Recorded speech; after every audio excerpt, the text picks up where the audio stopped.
Afghanistan is facing more than 30 years bombing, but no one hears that sound.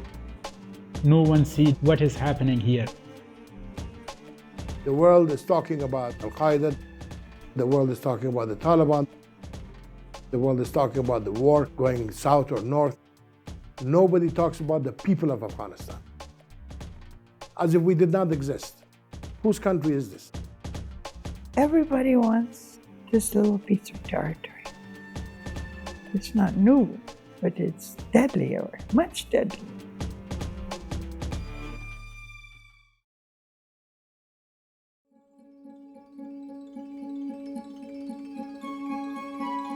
We have been Muslim for 1,200 years.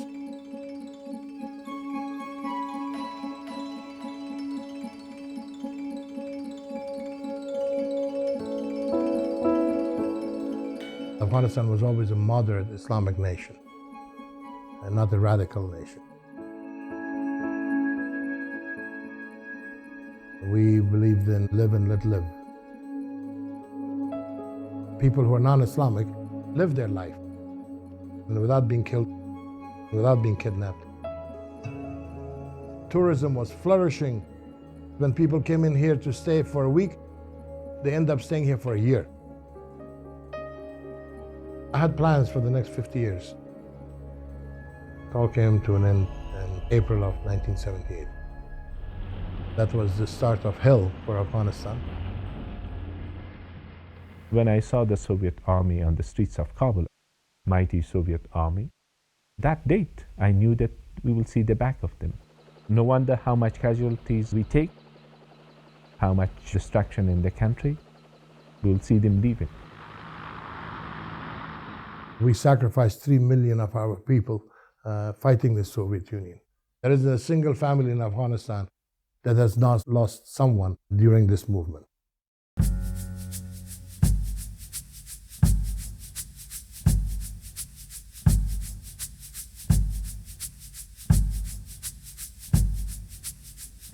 Ahmad Shah Massoud was a mujahideen commander who fairly universally regarded as a brilliant strategist.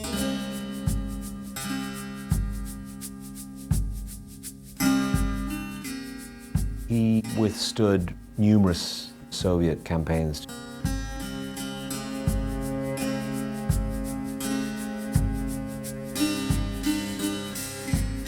He had a real air of someone special about him.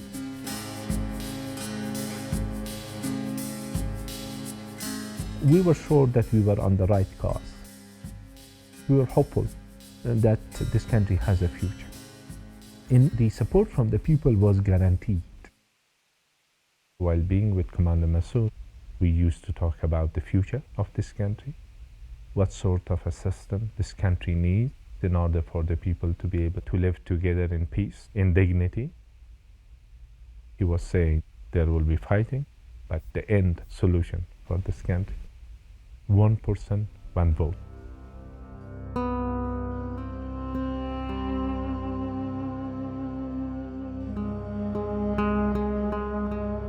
The world should have paid more attention to the sacrifice that our people made for the security of the world and for the freedom of the world. The eyes were taken off Afghanistan, and we were left pretty much to float on our own. Here was a nation that had just gone through 10 years of war, a destroyed central government, no money, completely bankrupt. And after having sacrificed 3 million of our people, we were said, well, thank you, but goodbye.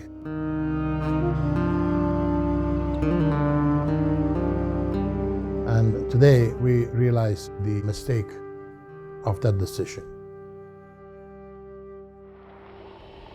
After the withdrawal of the Soviets, the Americans, they didn't pay attention to Afghanistan, so there was a security vacuum. And Afghanistan was a hotbed for the terrorists and Taliban. Most of the destruction that we saw in Afghanistan was done during this period of time when brother was killing brother.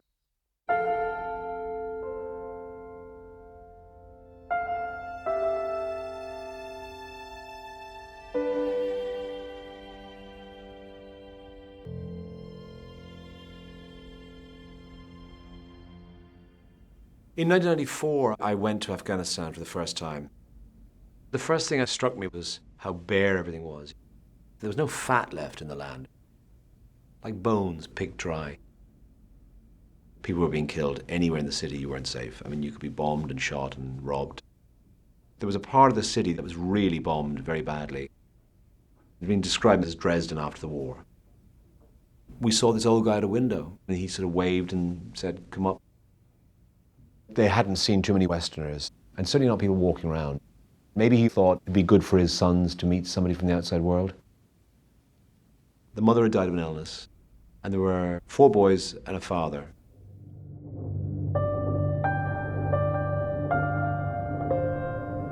The warlords were fighting in every intersection. Everybody was scared. Evening time, there was fear of rockets. You could get killed from any direction. It was a time we should have been going to school, getting education, enjoying our time with our friends, but that was not the case. My brother died in a rocket attack. He was 22 years old. I feel shocked when I remember that scene. My brother Shapur, he was interested to fight with the mujahideen. My father and I tried our best to stop him, but he was a stubborn guy. The economy was so bad that the whole country was starving. It was a terrible life. My friends in the neighborhood, they went to Pakistan, Iran, Europe, and America. Sometimes I was jealous of them. We had to stay here to look for work, to support my family. All we could do is to wait and suffer. My father, he asked me to go get some bread from the bakery. I got near the bakery, and suddenly a rocket hit. I was conscious, I remember. A few people from the neighborhood, they took me to the hospital, and the doctors decided that they should cut part of my leg. So I lost my leg there.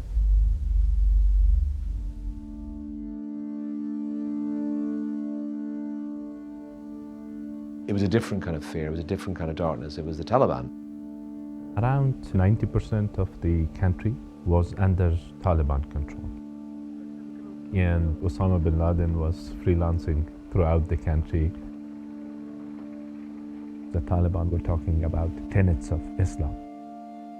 And then they said that we will bring law and order and peace. The international community doesn't realize how dangerous these people and their associates are.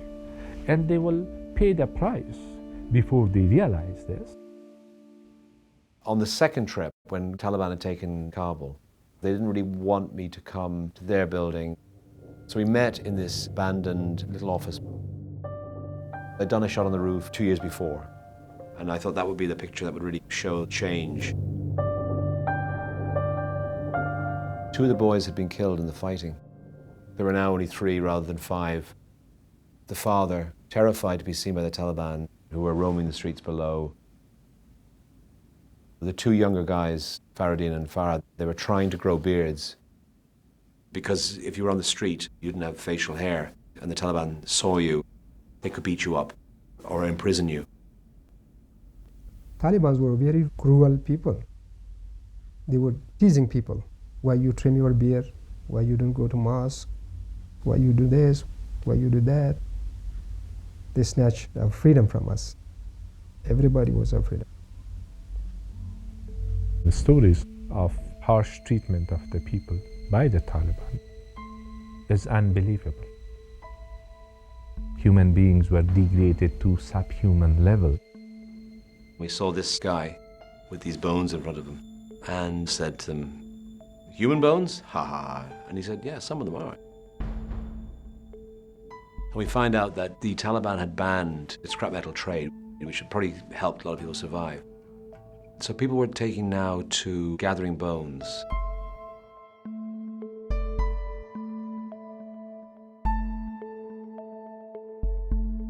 Bones would get collected and they would be driven off in a truck to Pakistan, where they were boiling it down to make cooking oil and soap. If they were using human bones, where would they get them from? The cemeteries. And who'd be doing it? It would be the kids. So they're literally taking the bones out of the graves.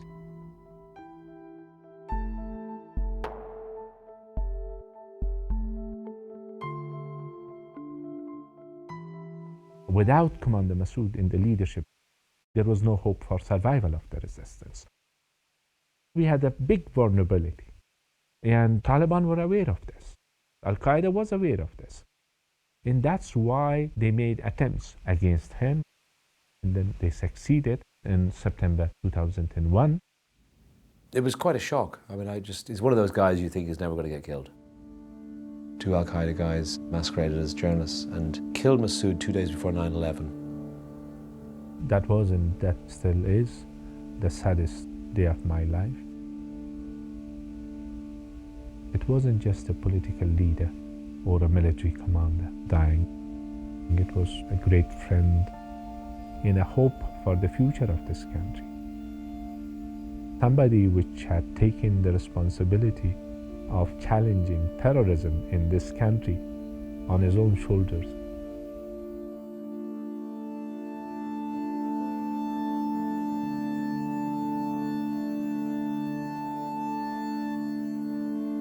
The attack on 9/11 was an attack by Al-Qaeda.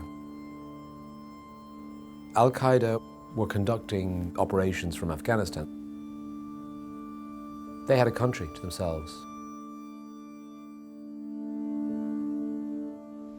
On my orders, the United States military has begun strikes against Al-Qaeda terrorist training camps and military installations of the Taliban regime in Afghanistan. When the Americans started bombing Taliban front lines, people were pretty ecstatic. You'd see a group of people on a rooftop pointing up, all smiling faces. What this meant was that pretty soon the Taliban were going to be kicked out of Kabul and they could return home.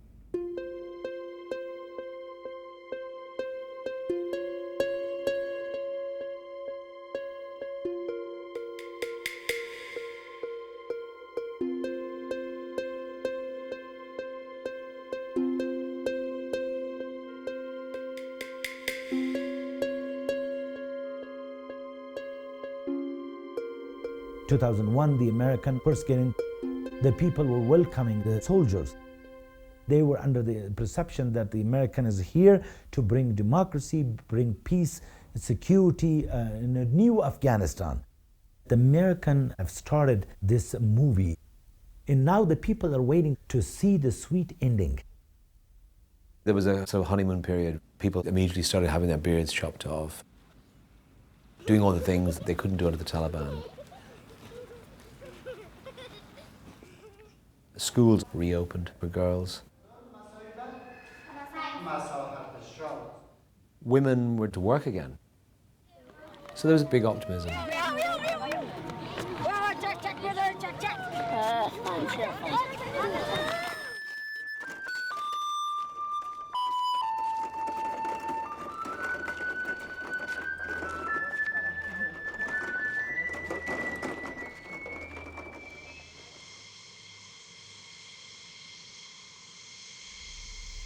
People that have come here to help Afghanistan, they sit behind barbed wire and they haven't taken the time to understand what the society is about.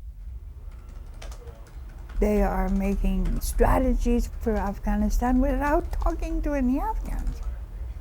We're looking over their shoulder and saying, do it our way. And that's why it's not working. There's a lack of respect for our way of life. We may be illiterate, but we're not stupid. We may not be able to read or write, but we have ears that can hear, and we have eyes that can see. You cannot succeed in Afghanistan unless you understand the Afghan psyche. So before you roll into the village, you must understand what the people are about.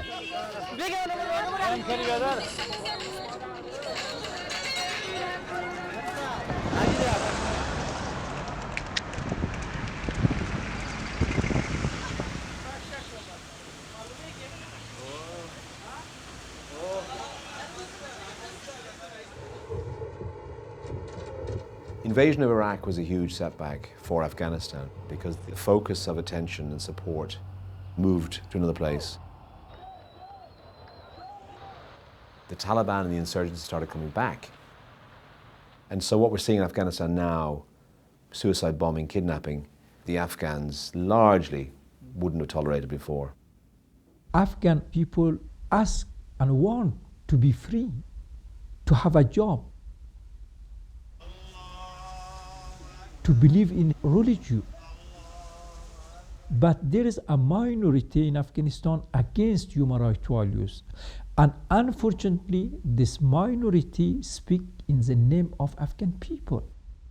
They didn't have this kind of fanatic ideas before. These are all imported ideas from neighboring countries.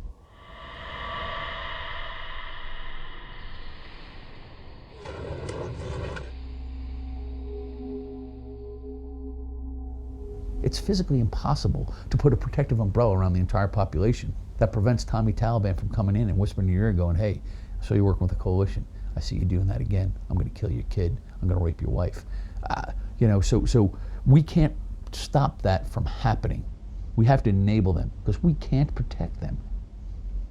The ability to enforce law, your ability to put somebody in some sort of penal system, your ability to adjudicate disputes, that's all been knocked at its roots. And you have Mr. Taliban coming in, and that's one of the things that he offers is quick, swift, brutal justice. We're not in a position to do what he can do, and it's not really what the people want, but they want something better than nothing.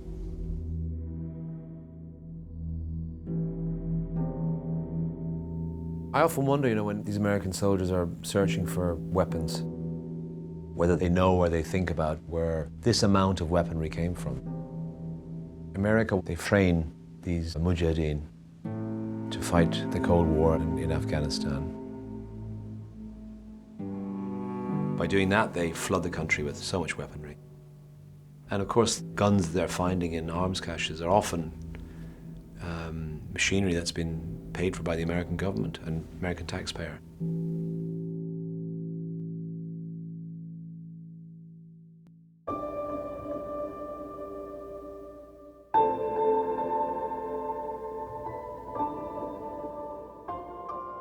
It wasn't until 2002 that I found them again. It was just the two of them. They were living in this not very nice place. The father was now dead. Although they'd been through so much bad stuff in their lives, losing their father was just terrible. It was like the end. Started to leave, and Faradeen just says, oh, by the way, I'm engaged to get married. Amid all this desolation, there was actually some kind of hope. 2003, he was married. I was a little bit pissed off that I missed this.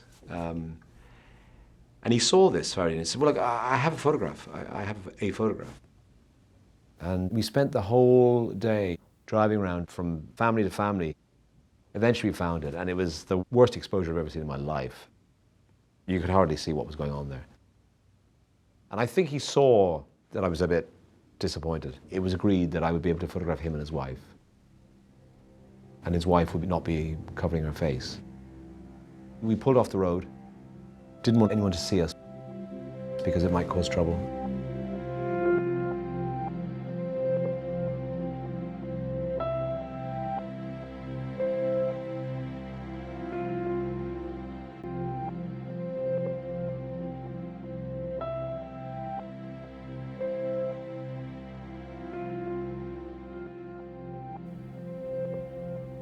Reconstruction really was building from scratch. You could see development. You can see modern office buildings in the middle of Kabul. Lots of cars. Huge traffic jams. People had money. Then the price of living was skyrocketing.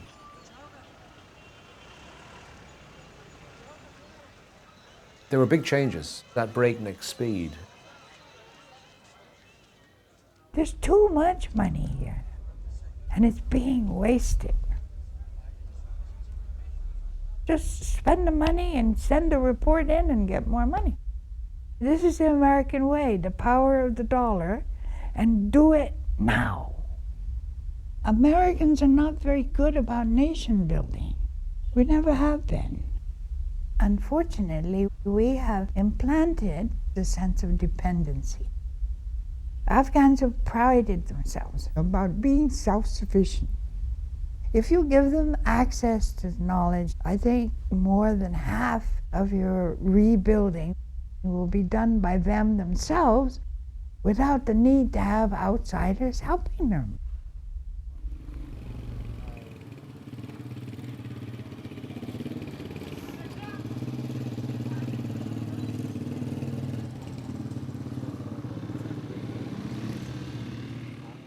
In 2004, they had their very first democratic election. There was a lot of threats by insurgents that they were going to attack polling stations, kill lots of people, especially women. And women came out in record numbers. There was that much faith in change.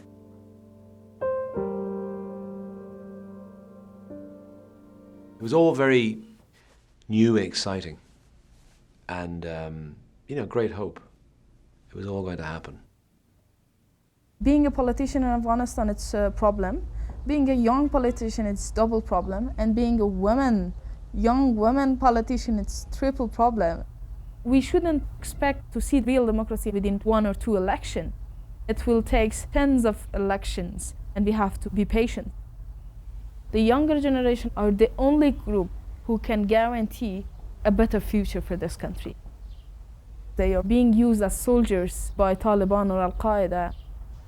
If we cannot use this energy, of course it will go to the wrong direction.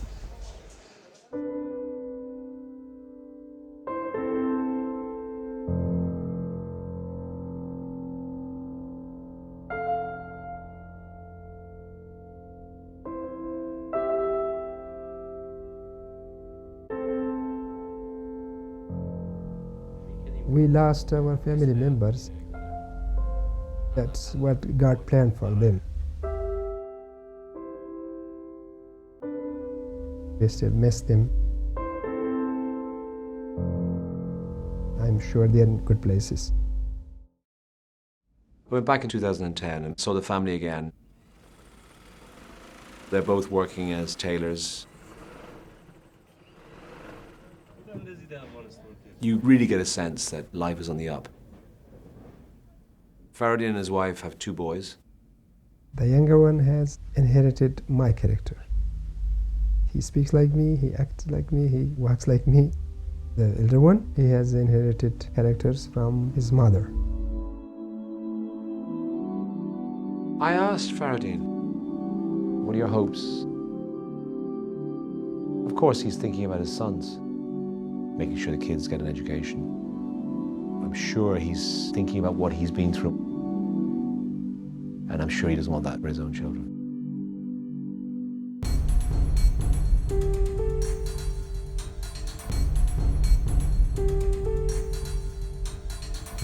We've got doctors working as translators.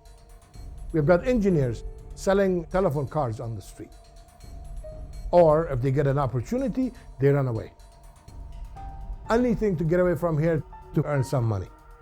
We have 90% unemployment among the educated, which is the most dangerous. The society is so broken and it is so downtrodden. Today, we can't even go out of your house without being concerned about being blown up by a suicide bomber. The only way you're going to bring peace to the country is if the people are at peace. If the people are not at peace, how the heck are you going to bring peace? The Afghans don't trust the foreigners. The foreigners don't trust the Afghans. The Afghans don't trust each other. So how can you build a nation without trust?